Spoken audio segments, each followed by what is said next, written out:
Where'd that say?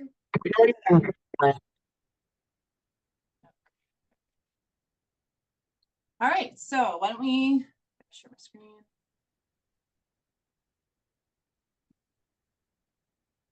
Okay, why don't we get started? So tonight we are going to, I'm Amanda Dixon. Have also Mike Camargo with us. We are from Pep Talks 360. We are covering school attendance as the topic for the Onteora District's talks. So why don't we just jump into it? So I'm going to talk about just first real quick that I think is an important highlight that chronic absenteeism is a significant factor in a student's ability to graduate from high school on time. There's a lot of research that correlates sort of that outcome with continued absent events for students. So I think that's an important place to start in this presentation as far as statistics are concerned, just to kind of hold that, because I think that that is really important to know as far as your student is concerned and their future. So also 65% of all schools had at least 20% of their students chronically absent in 2011, 2022, or I'm sorry, 2021 to 2022, according to the most recent federal data, which is kind of staggering, really, when we think about it, as far as, especially when we look at older data, which you don't have here, but compared to past absenteeism, we're really seeing an incredible influx post-COVID. And yeah, so it really speaks to the chronic nature. It really speaks to, like, it's not a localized thing. It's a national issue. Absolutely.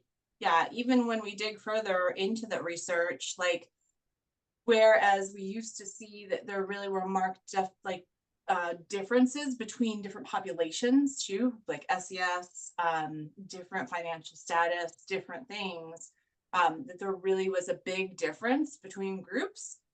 There still is slightly, but finding that the gap is closing more and more, and that, again, chronic absenteeism across the board for students is a problem. And like Mike said, nationally as well. So absenteeism is really broken up into three parts. Any student that has 95% or better attendance is considered to have good attendance. At-risk absenteeism is considered 9 or more missed school days per year. Well, really 9 to 17 missed school days a year. So that's about, 90% to just under 95%. And then any student who misses more than 10% of school, 10% of their school, so 18 or more school days, is considered to be to have chronic absenteeism. So it doesn't take much, right? So it could be 2 days a month that you miss for the school year, and that puts you into that becomes a chronic absentee problem. So it can be very easy for some kids and families to kind of miss enough school to quickly get up to that 18.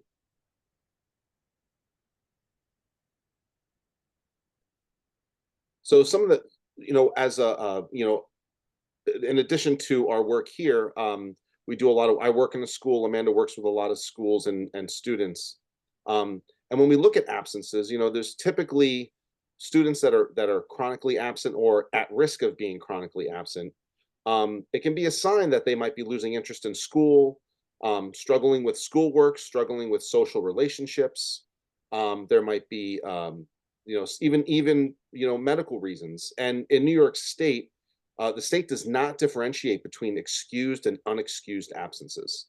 So you can have a reason for your 20 absences, and that child would still be considered to have a chronic absentee problem. So it unfortunately for some kids, right, that may have some medical issues or susceptible to illness, the state doesn't really differentiate as to whether you have a doctor's note or not.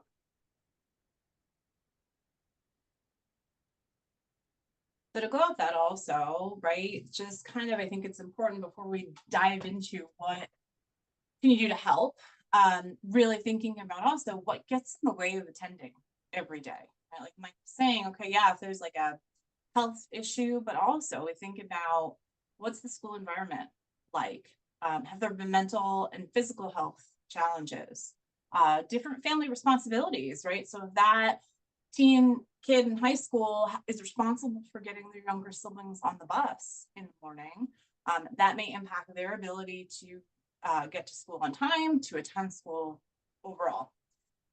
Really socioeconomic challenges, same thing. If parents have to work multiple jobs and let's say there is no transportation to the school, parents may really struggle with getting their kids to school. The ability to just having academic difficulties, right? The sort of the schoolwork is either getting more challenging, like boredom is setting in, there's limited interest, there's just a challenge there as far as the academics, and then that can result in obviously a desire to not want to attend.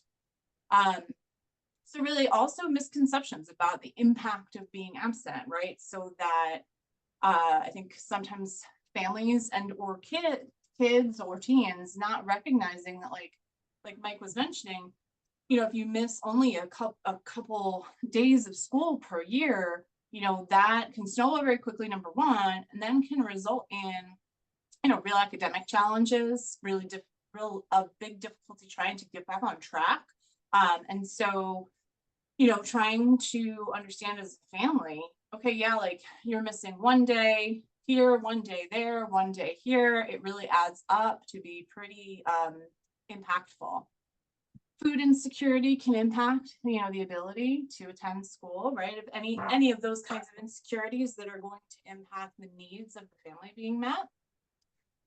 Having bad weather, right? So if you live in sort of an area where there's going to be consistent inclement weather, that may be a challenge. Obviously, this is likely more tied to like certain, your certain geographical areas. And like I already mentioned, that idea of transportation challenges. If your district doesn't provide transportation as a family, how are you kind of meeting the needs of your kids to get to school, for yourself to get to work? What does that look like? And so again, felt really important to highlight some of the things that are hurdles then for families, for you guys potentially to be able to have your kids attend in a routinely consistent way. So next we're going to talk a little bit about what we can do or what you can do to help. So it's helpful. So if part of the issue of getting your kids to school is really like a struggling with them in the morning, setting an early enough bedtime so that they're waking up, preferably on their own, right? So if you're having to wake them up, they might be not getting enough sleep, and also having a morning routine. So trying to keep your routines as consistent as possible. It's helpful just because then you don't really have to think about it if you're kind of used to it. You kind of just can just follow what you're normally doing. Maybe even setting things up earlier, right? So, or the night before, making lunches the night before, laying out clothes the day before, setting your own coffee right the night before, so that as many things are just as they're already set for you. Yeah, packing backpacks, right? Making sure that maybe your backpacks are by the door, just so that there's just less uh, uh, variables and variability in terms of what it is that you're doing in the morning, so you can just kind of more quickly get through the morning routine. And for some kids too, it might be helpful for them to have some time to play, right? So accounting for that, again, making sure they're going to bed on time, so that they're waking up on time, so that they can, you know, not leisurely, but not have to go through this routine in a very rushed way, so that everybody's rushing out the door. Um, Easier said than done, but perhaps there are certain things in your morning routine or in your evening routine that that you can look at to say, maybe I can do this a bit differently, or maybe I can.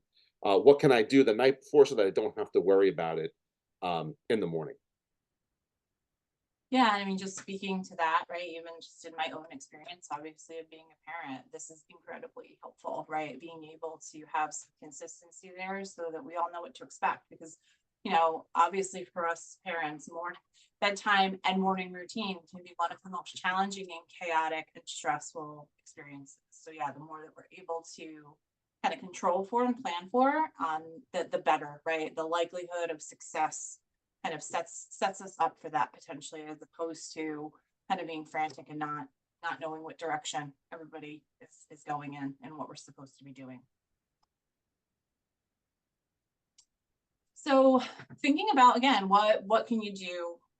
Also, right, the idea of being able to get involved. So, and what that means is, the more that as a family, you're able to be a part of the community for your school. For example, participating in PTA, helping to coach the baseball team, being a volunteer in your kid's classroom, right? The more engagement that you're able to have, the more also that's going to model for your kids that school is a priority, is important. It's not just, it's their job, yes, but it's not just their job. It's a community, like it's a community aspect that as a parent or a caregiver, you also are a part of that as well. And I get it, right? This can be really challenging, especially like depending on what is on a caregiver's plate, family's plate, right? As far as working, as far as just having a lot of other demands.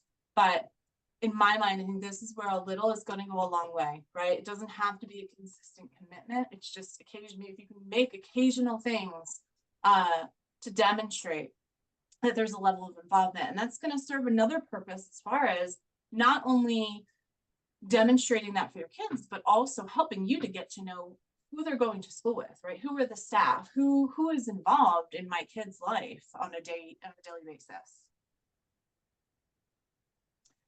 I think you already mentioned this, but just to highlight a little more, right? The fact that we want to prioritize school, right? Making that a commitment as a family to, we go to school here, right? School is an important job. It's a job of our kids to kind of see their school day through from beginning to end, pending obviously kind of no illnesses, no need to come home, right? That we're really focusing in on kind of the importance of academics, not too much, but like the idea that you're going and doing the thing, right? That there's this aspect of you're going to do your best and you're going ultimately, right? And that's sort of the message we want to send, like, you're going, like, we're going to help get you there and you're going. Micah, do you have anything to add to that? Yeah, and I think it's easy, right? I mean, it's easy at times, like if our kids are feeling a little bit under the weather, or they're a little bit tired, or they're fighting us and going to going in the morning. It could be easy to say, all right, it's just one day. But again, those days can add up. So really, I mean, if you know, obviously, we do have to keep illness in mind, but there's also a level of illness, right? If your child just has a small cough and they can take some cough medicine and they're feeling better, they probably should go to school. Obviously, if they're running fevers, or there's vomiting, like there's obvious reasons when we wouldn't, because we also don't want to get other kids sick. But like minor illnesses, probably should not. I mean, they could be addressed through medication, and they probably should not be um, causing too much of a barrier for us to get our kids to school. Kids that are avoidant of school, right, can also easily learn that very quickly. Oh, my stomach hurts, I don't feel good, and can try to use that to their advantage. Because at the end of the day, who wouldn't rather be home, right? I mean, I'd rather be home, or kids would rather be home. So we want to really have a high enough threshold that we don't want to be blind and ignore all of our children's needs, but at the same time, we want our threshold to be high enough that not everything is going to be a cause for them to stay home. Absolutely. Yeah. I think the sort of the question I always ask myself for my kids is kind of how are they going to be able to be functional throughout their day, right? If I have seen them at home and they're lethargic, they have a fever, obviously I'm not sending them, but they're lethargic, they're laying around, they're not doing much of anything. There's like no energy. They're reporting that they're feeling like garbage. Like I am likely not, maybe not send them, right? Because it's going to then, and probably how much of a day of school are they actually going to end up having where they're actually able to be present in that situation? And like Mike said, right, obviously like telltale symptoms, but that question that we ask ourselves around like, are they going to be able to be functional in school? And if the answer is yes, like again, it's just stuffy nose, they blow their nose a few times, good to go. But if they are really struggling at home before we're getting ready to send them, kind of reassessing. However, I also do want to mention, that idea of like having a stomach ache. Absolutely. Anxiety also manifests that way, right? It can be a stomach ache, it can be a headache. And so if we're noticing these kind of symptoms continually come up for our kids, those are real, right? Those are real things that they're experiencing. But when we talk more about school phobia in the next talk, and then also at the end of this rehabilitation, talking about sort of like separation, just anxiety, separation anxiety, how it's really important to try to push through sort of that intensity of the anxiety, because the more that we say, oh yeah, you can stay home, they're just reinforcing it, which is really, really hard. I'm not gonna sugarcoat it, not make it sound like it's an easy thing to do. Your kid will likely really struggle. You're gonna struggle with trying to set that boundary around that and push through that anxiety, because that anxiety is also like, it may not be an illness for them, but is really, really not making them feel well, and they're really struggling. I think another area that we can do is kind of like encourage our kids' involvement in school, right? So encouraging them to play sports, encouraging them if there's like dress up days to participate. If there's clubs that they can join.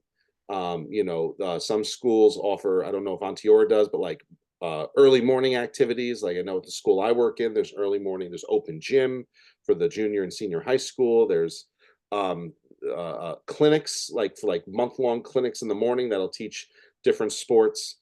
So finding something your kid is interested in, and encouraging them to sign up for it, and especially if it has something to do with the school, that can really be a motivator for them to go.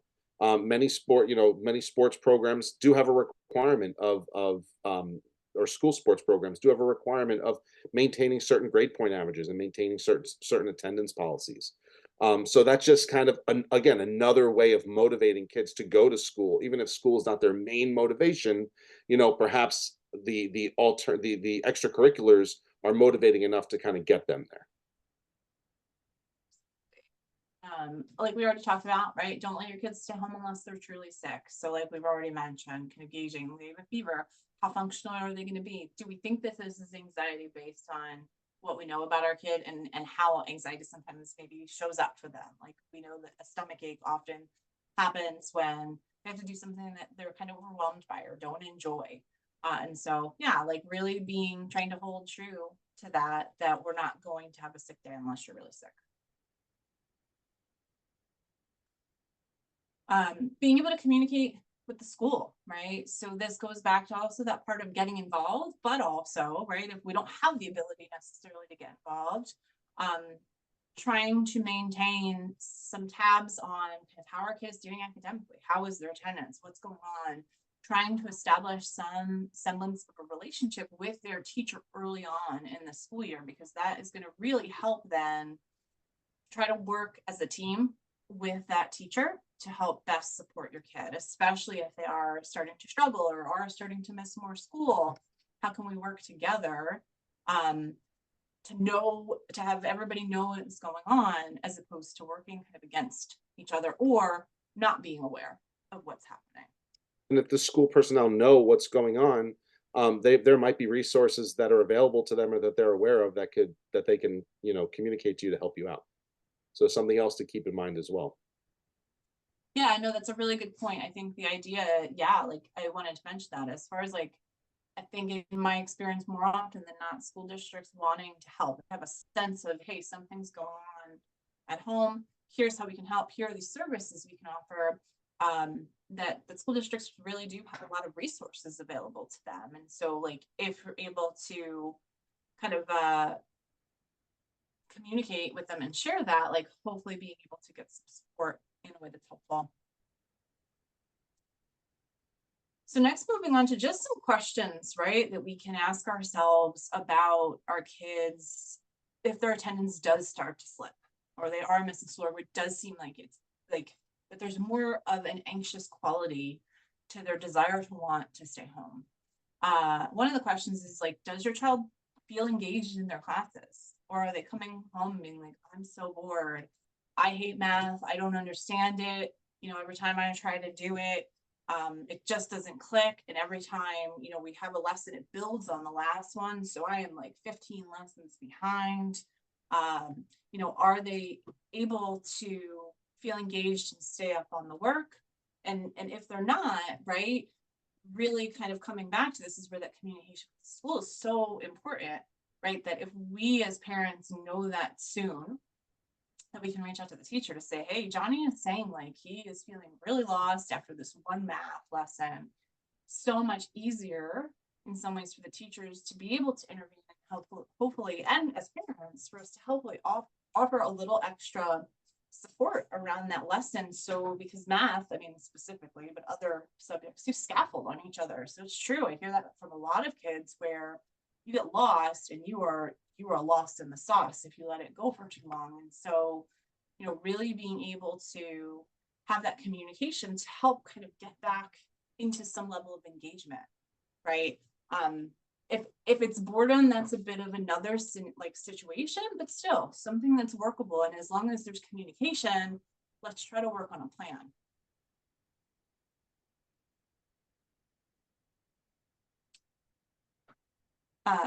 Does your child feel safe in school? This is a big question that I think is really important to understand for students and help us as adults understand what their experience is like. There might be a variety of reasons why they might not feel safe in school, right? It may be another peer, it may be the fact that they have, safety drills, it might be, again, tons of different variables that may play into this. But if this is an aspect that's playing into their absenteeism or desire to stay home, it's really helpful for us to know this. And especially like across the board, I'll say, but especially if we are seeing a lot of anxiety and anxiousness come up, I do find that the idea of safety and feeling safe and secure in their environment can play a big role in the increase in intensity of that anxiety. If we don't acknowledge this, if we don't realize this is a piece of the puzzle potentially. So Mike, And then it goes back to the communication with your teachers regarding advocating for your kids, sharing what they're feeling unsafe about, sharing with the teachers what may be going on that they might not be aware of. I know my kids will tell me things that they're not telling their teachers, and it's my job to communicate with them. And more often than not, if they're not aware, they're appreciative of being informed.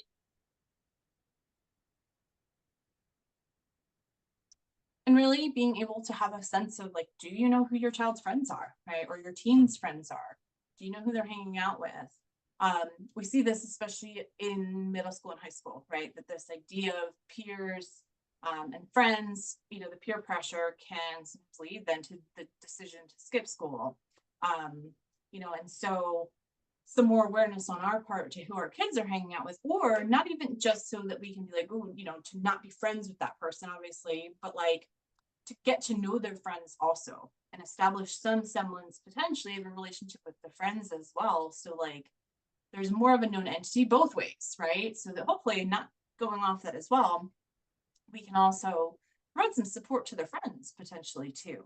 But the whole piece is, right, to just have a sense of who your kids are hanging out with, who are they talking to, and what is your kind of like feel if you do meet those kids and do have a sense of them, who they are, right?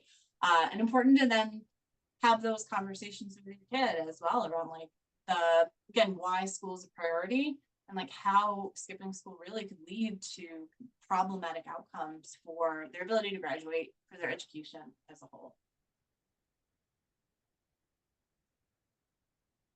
And something else to consider too, Amanda touched on it a little bit with, children feeling anxious or people feeling anxious in regards to how it kind of manifests, headaches, stomach aches.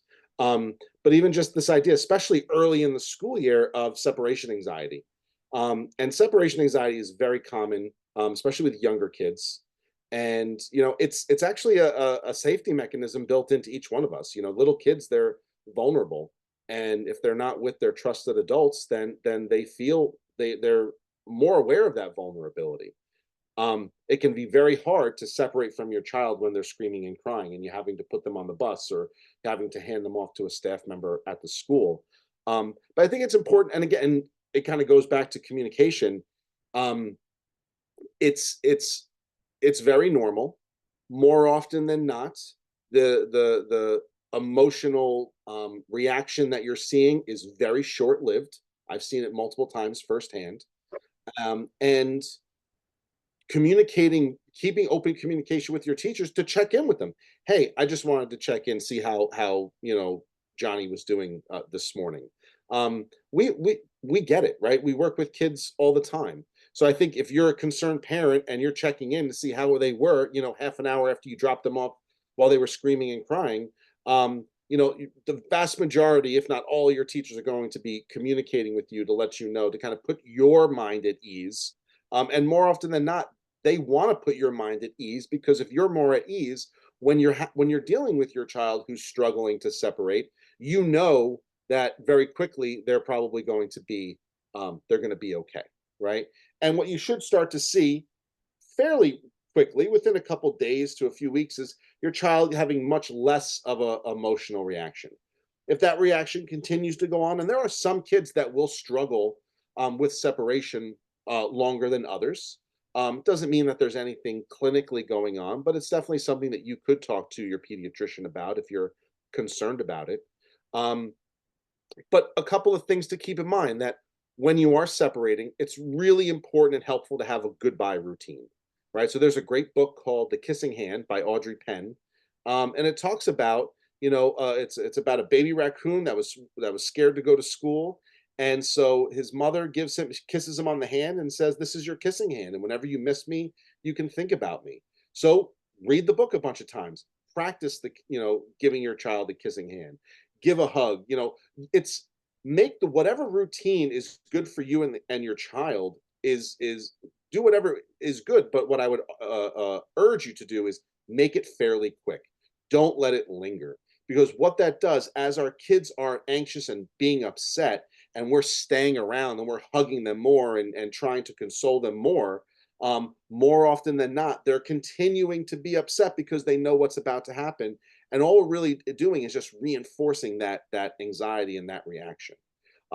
So make it quick, reassure them that they're going to be okay. Give them a hug, give them a kiss, give them a kissing hand. Have a saying or a handshake or something that or all of the above, and then go. And as long as they know what the routine is, they're going to know what to expect. It can be very helpful to making that separation, that moment of separation, start to become easier and easier. Um, and also another thing that you can try too, especially for little kids, is like a sticker chart at home. My 4-year-old has really struggled to go to pre-K this year. Um, I used to I work in the school that he goes to. I would bring him in for the first week, and it was a disaster. So I was like, all right, you know what? I'm gonna have to start putting him on the bus, and that was hard too. But we put a little sticker chart in place, and I said, if you can be brave and go on the bus by yourself, and if you can have a good day in school. I didn't make a big deal about him being upset and crying. It was just, if you can be brave, even if he was crying and upset, I still considered that brave if he stayed on the bus. And if he had a good day at school, um, he got 2 stickers. And at the end of the week, we went out and he got to pick a toy that he wanted to buy. Right? It only took a couple of weeks for him to feel much more comfortable with the routine. And some things of our routine continue. Here we are 6 weeks in.